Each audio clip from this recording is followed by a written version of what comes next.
nasamsam ang mahigit 5 milyong pisong halaga ng iligal na droga sa isang high-value target sa Lanao del Sur. Patrolwoman Veronica Lagis sa report.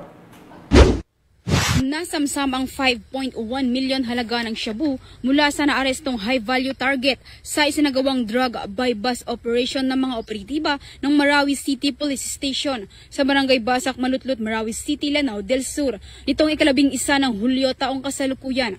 Kinilala ni Police Brigadier General Jason De Guzman, Regional Director ng PROBAR, ang suspect na si alias Bolki na residente ng Marantao, Lanao del Sur.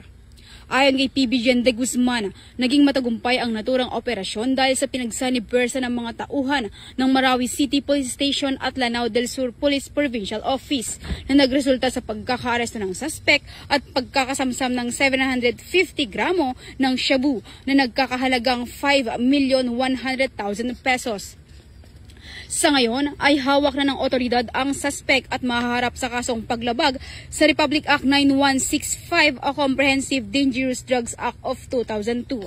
Aniya PB Gen De Guzman, ang matagumpay na operasyon ay bahagi ng pinaigting na kampanya ng PROBAR, katuwang ang iba pang ahensya ng pamahalaan laban sa iligal na droga sa rehiyon ng Bangsamoro.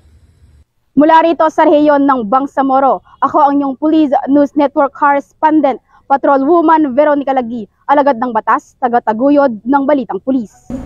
Maraming salamat, Patrolwoman Lagi.